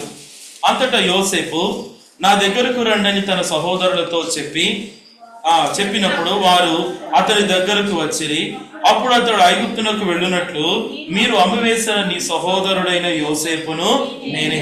అయినను నేను ఎక్కడికి వచ్చినట్లు మీరు నన్ను అమ్మివేసినందుకు దుఃఖపడకుడి, అది మీకు సంతాపపు పుట్టింపనీయకుడి. ప్రాణరక్షణ కొరకు దేవుడు మీకు ముందుగా నన్ను. ఇక్కడ ఉన్నటువంటి వ్యక్తి ఎవరంట? యోసేపు. యోసేపు తన జీవితంలో ఎన్ని ఎదుర్కోవాలో అన్ని ఎదుర్కొంటూ పోయినాడు. నిజమే, లోకంలో ఒక సామెత ఉంటుంది, ఏమంట? యథార్థవాది లోక విరోధి. అవునా? ఎప్పుడైతే మనం యథార్థంగా వెళ్ళాలనుకుంటామో అప్పుడే మన పైన యజమానుడు మనకేమవుతాడు? విరోధం అవుతాడు. అంత పెద్ద సత్యవంతుడుగా నువ్వు, ఇంకా చెప్పాలంటే ఎన్నో రకాలైనటువంటి రీతిలో యోసేపు తన జీవితంలో అన్నల యొక్క చెడుతనాన్ని తండ్రికి చెప్తా ఉన్నాడు. కలలు కన్నాడు, చాలా కలలు కన్నాడు, దర్శనాలు వచ్చినాయి. ఏమన్నాడు? అన్నలారా, మనం అందరం కూడా పొలంలో ఉన్నాం, పనులు ఏరుతా ఉన్నాం. నా పన లేచి నిలబడింది, మీ పనులన్నీ కూడా నాకు సాష్టాంగ నమస్కారం చేస్తా ఉన్నాయి. నక్షత్రాలు కాదు,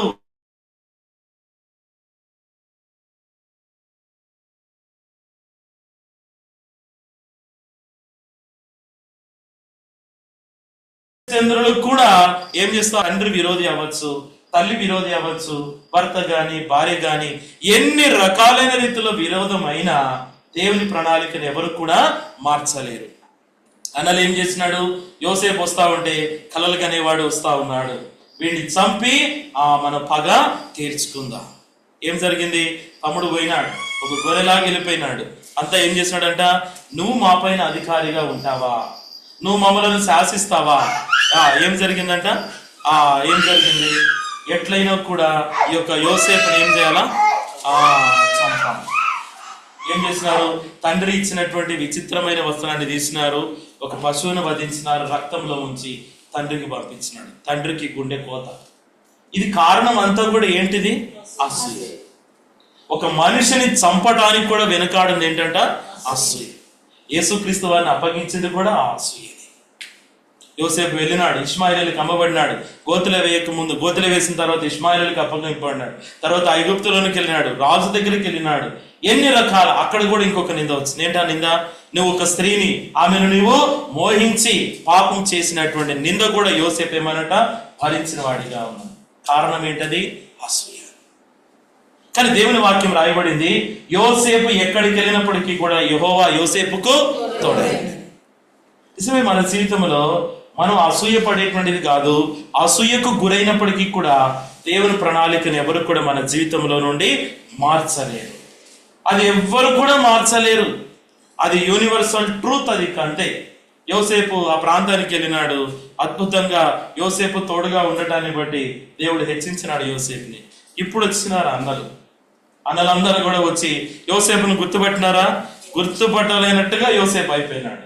అయ్యా, మాకు ఆహారం కావాలి, ధాన్యం కావాలి అని అంటే యోసేపు మాత్రం అన్నలను ఏమైనాడు? గుర్తుపట్టినాడు. ఎట్లుంటుంది చెప్పండి? కొన్ని సంవత్సరాల తర్వాత ఏమనంట, ఒక నష్టపరిచినటువంటి వ్యక్తి వచ్చి మళ్ళా మన కాళ్ళ దగ్గరికి వస్తే మనకేమనిపిస్తుంది? ముందు మనం తిట్టడం కాదు, మన కళ్ళల్లో ఏమొస్తాయి? నీళ్ళు వస్తాయి. నేను ఎంత శ్రమకి గురైనాను, ఎంత బాధ గురి చేసినాడు. అప్పుడు మనలో ఏమొస్తుంది? నాకు చిక్కిన చూడు ఈసారి నేను. కానీ యోసేపు అలా చేయాల. మంచిగా విందు ఏర్పాటు చేసినాడు, వరుస క్రమంలో కూర్చోబెట్టినాడు. ఏమనట? అన్నలారా, అమ్మ వేసినటువంటి యోసేపును నేనే. భయపడిపోయినారు అన్నలంతా. భయపడిపోయి అన్నారు, యోసేపు ఎట్లయినా కూడా మన పైన ఇప్పుడు రివెంజ్ తీర్చుకుంటాడు. అప్పుడు యోసేపు అన్నాడు, భయపడకండి, నేను మిమ్మును మీ పిల్లలను పోషిస్తాను. నిజమే. చూడండి, అసూయకు గురైనటువంటి వ్యక్తి ఎలా ఉన్నాడు? ఏమనట? ఎన్ని రకాలైన కఠినమైన పరిస్థితుల్లోకి వెళ్ళినప్పటికీ కూడా యెహోవా యోసేపుకు తోడైనాడు. అసూయతో కార్యం జరిగించిన వారి పరిస్థితి ఏమొచ్చింది? కరువు వచ్చింది, బాధ వచ్చింది, కఠినమైనటువంటి పరిస్థితులు కూడా వెళ్ళవలసిన పరిస్థితి అనేది వచ్చింది. నిజమే. ఈ మధ్యాహ్న కాల సమయంలో మనం అసూయ పడేవారంగా ఉన్నా, లేకపోతే అసూయ ద్వారా శిక్షించబడుతున్నటువంటి పరిస్థితిలో ఉన్నప్పటికీ కూడా ఎలాగంట? యెహోవా యోసేపుకు తోడైన రీతిలో ఆయన మనకి కూడా తోడుగా. కానీ ఈ అసూయతో ఉండేటువంటి వారు ఎక్కడికి వెళ్ళరని రాయబడింది? పరలోక రాజ్యమును స్వతంత్రించుకొనరని మీతో స్పష్టముగా చెప్పచున్నారు. యేసుక్రీస్తు వారిని అప్పగించిన విధానము కూడా అసూయతోటి ఆయనను అప్పగించినారు. ఆయన ఉన్నది ఉన్నట్టు చెప్తా ఉన్నాడు, పాపమును గద్దిస్తా ఉన్నాడు, పాపులను ప్రేమిస్తా ఉన్నాడు, నీతి న్యాయం చెప్తా ఉన్నాడు. ప్రతిదీ కూడా ఈ భూమి పైన దేవుని రాజ్యం కొరకే సిద్ధపరుస్తా ఉంటే వాళ్ళకి ఏమొచ్చేసిందంట? అసూయ. ఎవరెవరు వెంబడిస్తా ఉన్నారు చెప్పండి యేసుక్రీస్తు వారి భూమి మీద ఉన్నప్పుడు? ఒకటి శిష్యులు, ఇంకా స్త్రీలు, పురుషులు, ఇంకా ప్రాముఖ్యమైన సంగతి ఏమనంటే శాస్త్రులు, పరిసయ్యులు కూడా యేసుక్రీస్తు వారిని వెంబడిస్తున్నారు. కారణం ఏంటి? ఆయనలో ఏదైనా తప్పైనను లోపమైనను పట్టుకుని మేము అడ్డగించాలి. నిజమే. ఇలాంటి పరిస్థితి యేసుక్రీస్తు వారిని సిలువకు అప్పగిస్తూ వచ్చింది. చూడండి, ఇంకొక సంగతి కనుక మనం గమనిస్తే మార్కు సువార్త 14వ అధ్యాయం చూడండి 5వ వచనం. మార్కు సువార్త 14వ అధ్యాయము 5వ వచనం. మార్కు సువార్త 14:5. ఈ అత్తరు 300 దేనారముల కంటే ఎక్కువ వెలకమ్మి బీదలకి ఇవ్వవచ్చునని చెప్పి ఆమెను గూర్చి సణుగుకొనిరి. అందుకు యేసు ఇట్లనెను, ఈమె జోలికి పోకుడి, ఈమెను ఎందుకు తొందర పెట్టుచున్నారు? ఈమె నా ఎడల మంచి కార్యము చేశాను. బీదలు ఎల్లప్పుడూ మీతోనే ఉన్నారు, మీకు ఇష్టమైనప్పుడెల్లా వారికి మేలు చేయవచ్చును. నేను ఎల్లప్పుడూ మీతో నుండను. ఈమె తన శక్తి కొలది చేసి నా భూస్థాపన నిమిత్తము నా శరీరమును ముందుగా అభిషేకించాను. ఇక్కడ ఒక మంచి కార్యం జరిగింది. ఏంటా మంచి కార్యము? అత్తరు బుడ్డిని పగలగొట్టింది. అత్తరు బుడ్డి పగలగొట్టి విలువైనటువంటి అత్తరు బుడ్డితో యేసుక్రీస్తు వారికి ఏం చేసిందంట? ఆరాధన అనేది జరిగింది. అక్కడ అంటా ఉన్నారు, ఈ అత్తరు ఎందుకు ఇలా వ్యర్థం చేసినావు? ఎందుకనంటే దీనిని అమ్మి వచ్చినటువంటి డబ్బులతోటి పేదలకు ఇవ్వచ్చు కదా. చూడండి, ఇక్కడ బీదలకి పంచిపెట్టడం ఆయన దృష్టి కాదు, కానీ డబ్బు మీద ఉన్నటువంటి ఆశతో చేయబడినటువంటి సంగతి. రెండవదిగా అప్పగించేటువంటి సంగతి ఏంటిదనంటే డబ్బు విషయంలో ఏమనట అప్పగించటం. చూడండి, ఇదే మాట మత్తయి సువార్త 27లో కనుక గమనిస్తే, మత్తయి సువార్త 27:3 చూడండి. 27:3 అప్పుడు ఆయనను అప్పగించిన యూదా ఆయనకు శిక్ష విధింపబడగా చూచి పశ్చాత్తాపపడి ఆ 30 వెండి నాణెములు ప్రధాన యాజకుల ఎద్దుకును పెద్దల ఎద్దుకును మరలా తెచ్చి, నేను నిరపరాధ రక్తమును అప్పగించి పాపము చేసిదనని చెప్పెను. వారు దానితో మాకేమి, నీవే చూచుకొనుమని చెప్పగా అతడు ఆ వెండి నాణెములు దేవాలయములో పారవేసి పోయి ఉరిపెట్టుకొనెను. ప్రధాన యాజకులు ఆ వెండి నాణెములు తీసుకొని, ఇవి రక్త క్రయధనము గనుక వీటిని కానుక పెట్టెలో వేయతగదని చెప్పుకొనిరి. కాబట్టి వారు ఆలోచన చేసి వాటినిచ్చి పరదేశులను పాతిపెట్టుటకు కుమ్మరి వాని పొలమును కొనిరి. అందువలన నేటి వరకు ఆ పొలము రక్తపు పొలం అనబడుచున్నది. ఏమైందంట? యేసుక్రీస్తు వారిని అమ్మినటువంటి ఆ వెండి నాణేలతో ఏం చేశారు? పొలం కొన్నారు. ఆ పొలం కూడా ఎవరికంట? పరదేశులు చనిపోయినప్పుడు పాతి పెట్టడానికి ఉపయోగపడుతుందని ఆ పొలమును కొన్నారు. అందుకనే ఆ పొలానికి ఏమని పేరు పెట్టినారంట? రక్తపు పొలము. దానికి ఇంకొక పేరు అకేల్దమా. అకేల్దమా అనగా రక్తపు పొలము. ఇక్కడ చూడండి, ఇస్కరియోతు యూదా దేని కొరకు అప్పగించినాడు యేసుక్రీస్తు వారిని? డబ్బు కోసం. ఈ ధనము భయంకరమైనది. అవునండి, నువ్వు నిశ్చయముగా డబ్బు పైన దృష్టి పెడితే అదేమవుతుందంట? రెక్కలు ధరించది వెళ్ళిపోతా ఉంది. ధనాపేక్ష సమస్త విధములైనటువంటి కీడులకు మూలము. నిజంగా ఈ యొక్క విషయాల్లో కూడా మొదటిగా అసూయతో యేసుక్రీస్తు వారిని అప్పగించినారు. రెండవదికి వచ్చేసరికి ఏం జరిగిందంట? డబ్బు కోసం యేసుక్రీస్తు వారిని అప్పగిస్తా ఉన్నారు. డబ్బు సంపాదించే విషయంలో, డబ్బు పైన ఆశ విషయంలో, ధనవంతులుగా కావాలనేటువంటి విషయంలో యేసుక్రీస్తు వారిని ఏం చేస్తున్నారంట? బైబిల్లో ధనవంతులు లేరా? చెప్పండి. మరి బైబిల్ దేవుని వాక్యం ఏమంటుంది? ధనవంతులు పరలోక రాజ్యములో ప్రవేశించట కంటే ఒంటే సూది బెజ్జములో దూరటం అనేది, వెళ్ళటం అనేది చాలా సులభము అన్నారు. అవునా? మరి ధనవంతులు పరలోక రాజ్యంలోనికి పోరు. అవునా? మరి అలాంటప్పుడు భక్తి పరులైన వారు, విశ్వాస వీరులైన వారు, ధనవంతులైన వారు ఉన్నారా లేదా? ఉన్నారు. ఎవరున్నారు? అబ్రహాము ధనవంతుడు, ఇంకా యోబు ధనవంతుడు, ఇంకా రకరకాలుగా చెప్పాలంటే ఉన్నారు. అంటే ధనవంతులుగా ఉండటం కాదు, కానీ ధనం పైన ఆశ కలిగి పరలోక రాజ్యాన్ని పోగొట్టుకోవడమే దౌర్భాగ్యకరమైన పరిస్థితి. ఇక్కడ ఎవరంట ఈ వ్యక్తి? ఇస్కరియోతు యూదా. ఎన్ని వెండి నాణేలంట?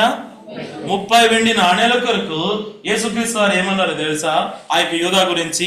అసలు ఈ మనుషుడు పుట్టకుండా ఉంటే చాలు. అసలు మనల్ని కూడా తల్లిదండ్రులు తిడతారు, ఎందుకు పుట్టినవరా, నా కడుపు నువ్వు చెడగొట్టినావని అంట. ఎలా అంటే తప్పు పనులు చేసినప్పుడు, లేదంటే మీ నాన్నకి మీ అమ్మకి ఎటువంటి ఇట్లాంటి బుద్ధులు లేవు, నువ్వు ఇట్లాంటి పనులు చేస్తున్నావు అని అంటారు. యేసుప్రభువు వారు కూడా చూడండి ఏమన్నారంట? అసలు ఈ మనుషుడు పుట్టి ఉండకుండా ఉంటే వానికి డబ్బు కొరకు ఆయన అప్పగించేసినారు. ఇంకా చాలా సంగతులు ఉంటా ఉన్నాయి. మన క్రైస్తవ జీవితంలో జీవించుతున్నావన్న పేరు మాత్రం ఉన్నది, కానీ నీవు అది ఇప్పుడు మనము అసూయను బట్టి చెప్పుకున్నాము, డబ్బును బట్టి చెప్పుకున్నాం, ఇంకా చాలా సంగతులు ఉన్నాయి. మొదట మనం చెప్పుకున్నాం కదా, ఉద్యోగం కొరకు, వ్యాపారం కొరకు, లంచాల కొరకు, లేకపోతే డబ్బు కొరకు, పెద్దల పదవి కొరకు, పెత్తనము కొరకు, లేకపోతే అధికారం కొరకు, రకరకాలైన రీతిలో దేవుని ఏం చేస్తా ఉన్నారంటే యేసుప్రభువుని అప్పగిస్తా ఉన్నారు. నిజమే, ఈ మధ్యాహ్న కాల సమయంలో కూడా మనం దేని ద్వారా యేసుక్రీస్తు వారిని అప్పగిస్తా ఉన్నాం? మొదటి సంగతి, అసూయ ద్వారా అప్పగించబడినాడు. అవునా? ఆ అసూయ ద్వారా అప్పగింపబడిన రీతిలో యోసేపు అసూయ ద్వారా ఏమన్నట? అమ్మివేయబడిన వాడిగా ఉన్నాడు. రెండవదిగా సౌలు అసూయతో వెళ్ళినాడు. రాజ్యం పైన దృష్టి పెట్టలేదు, దావీదు పైన దృష్టి పెట్టినాడు. దురాత్మ వచ్చింది. చివరికి ఏమన్నాడు? ఓ సౌలా, రాజ్యంలో ఫిలిస్తీన్లు వచ్చినారు, రాజ్యాలతో కొల్లబెడతా ఉన్నారు అన్నట్టే అప్పుడు యుద్ధానికి పోయినాడు. యుద్ధంలో ఓడిపోతున్న సమయంలో ఏమన్నాడు? ఆ సున్నతి లేని వారు వచ్చి నన్ను చంపకుండా ఉన్నట్లుగా ఓ పనివాడు వచ్చి నన్ను చంపానంటే, పనివాడు కూడా ఏం చేసినాడు? నేను నిన్ను చంపాను, దావీదే చంపలేదు నిన్ను, నేను నిన్ను ఎట్లా చంపుతాను అన్నప్పుడు సౌలు ఎలా చనిపోయినాడు? తన కత్తి తాను పెట్టుకొని ఏమైనాడు అంటే ఆ మరణాన్ని ఏమంటారు? ఆత్మహత్య. Very good. అసూయ అనేది ఎంతవరకు వెళ్ళిందంట? ఆత్మహత్య చేసుకునేంత వరకు వెళ్ళి, అంత ప్రమాదకరమైంది. అందుకని గలతీ పత్రికలు అన్నారు, ఇటు వాటిని చేయవారు పరలోక రాజ్యంలోనికి వెళ్ళరని స్పష్టంగా మీతో చెప్పుచున్నాను. మొదటిగా అసూయతో అప్పగించటం, రెండవదిగా ఏమనంట డబ్బు కొరకు యేసు ప్రభువారిని అప్పగించటం రెండవది. మూడవది కనుక గమనిస్తే చూడండి, ఆ ఒక్కడు చూసుకొని ముగించుకుంటా. మత్తయి సువార్త 14వ అధ్యాయం చూడండి. మత్తయి సువార్త 14వ అధ్యాయము 1వ వచనం నుండి. ఆ సమయమందు చతుర్థాధిపతి అయిన హేరోదు యేసును గూర్చిన సమాచారము విని, ఇతడు బాప్తిస్మం ఇచ్చు యోహాను, అతడు మృతులలో నుండి లేచి ఉన్నాడు, అందువలననే అద్భుతములు అతని యందు క్రియారూపములగుచున్నవని తన సేవకులతో చెప్పెను. ఏలైనగా నీవు నీ సోదరుడైన ఫిలిప్పు భార్యయగు హేరోదియను ఉంచుకొనుట న్యాయము కాదని యోహాను చెప్పగా, హేరోదు ఆమె నిమిత్తము యోహానును పట్టుకొని బంధించి చెరసాలలో వేయించి ఉండెను. అతడు ఇతని చంపగోరెను గాని జన సమూహము ఇతనిని ప్రవక్త అని ఎంచినందున వారికి భయపడెను. అయితే హేరోదు జన్మదినోత్సవము వచ్చినప్పుడు హేరోదియ కుమార్తె వారి మధ్య నాట్యమాడి హేరోదును సంతోషపరచెను గనుక ఆమె ఏమి అడిగినను ఇచ్చదనని అతడు ప్రమాణపూర్వకముగా వాగ్దానం చేసెను. చదవండి. అప్పుడు ఆమె తన తల్లి చేత ప్రేరేపింపబడినదై బాప్తిస్మం ఇచ్చి యోహాను తలను ఇక్కడ పళ్ళెములో పెట్టి నాకు ఇప్పించుమని అడిగాను. చాలండి. ఏం జరిగింది ఇక్కడ? ఇంకొకటి, అప్పగించిన విధానం. సర్వసాధారణంగా ఇది ఇళ్లలో జరుగుతుంది, మందిరాల్లో జరుగుతుంది, అన్ని చోట్ల జరుగుతుంది, ఉద్యోగం చేసే దగ్గర కూడా. ఒక తప్పును తప్పు చేసినామని చెప్పటాన్ని బట్టి ఆ చెప్పిన వారిపైన ఏమొస్తుందంట? అసూయే. నువ్వు నా తప్పును ఎత్తిపట్టి చూపెడతావా? ఇక్కడ ఎవరి తప్పును ఎత్తిపట్టి చూపెట్టినారు? యోహాను ఏమనంట? హేరోదియ భార్యను ఉంచుకొని, ఫిలిప్పు భార్యను ఉంచుకున్నట్టు ఇది ఖచ్చితమైనది కాదు చెప్పినాడు. యథార్థంగా చెప్పినాడు. ఏం చేసినారు? బంధించినారు, చెరసాల్లో వేసినారు. పగి ఇంకా చల్లారిందా? చల్లారలేదు.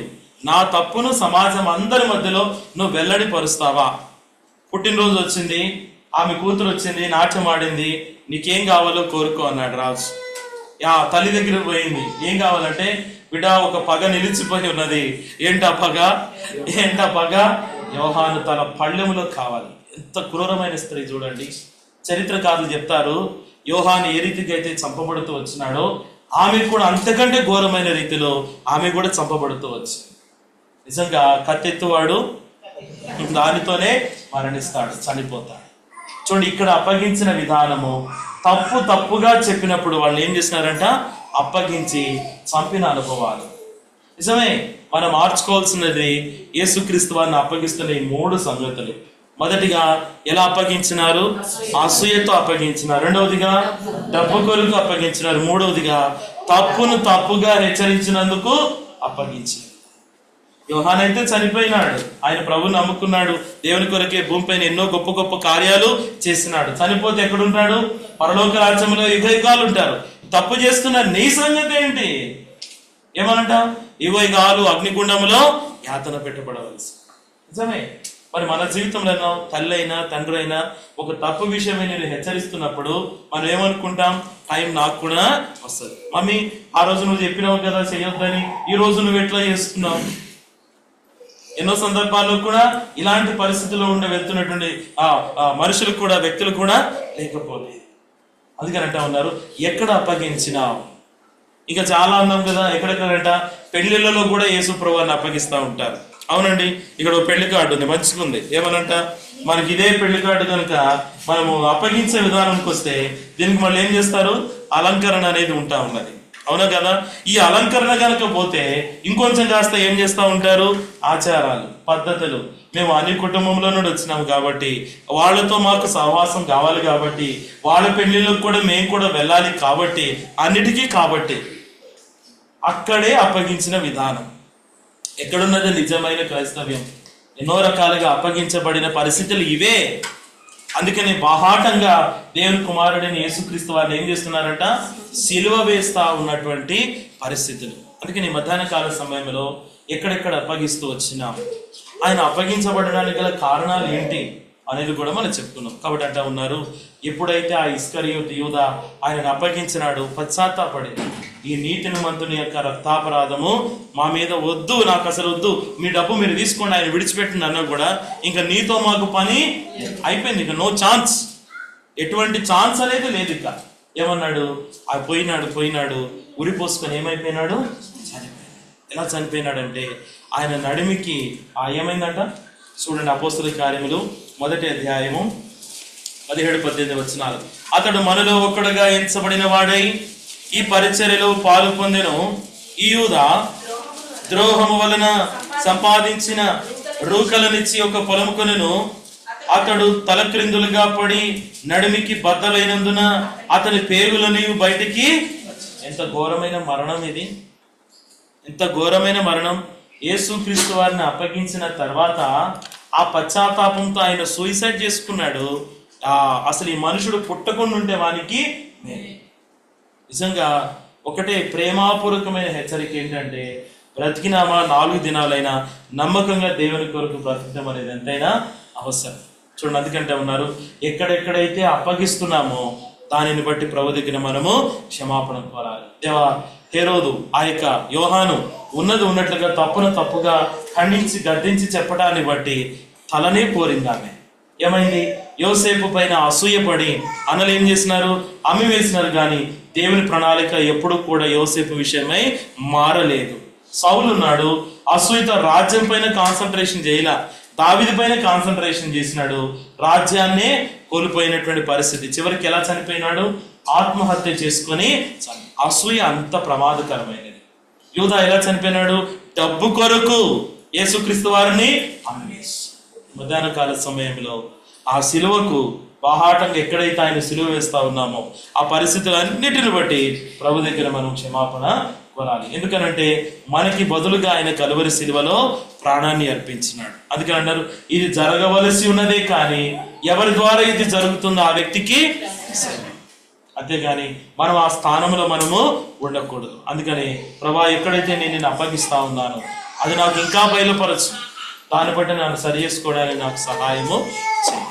దేవుడి యొక్క వాక్యాన్ని మన కొరకే దీవించి ఆశీర్వదించు.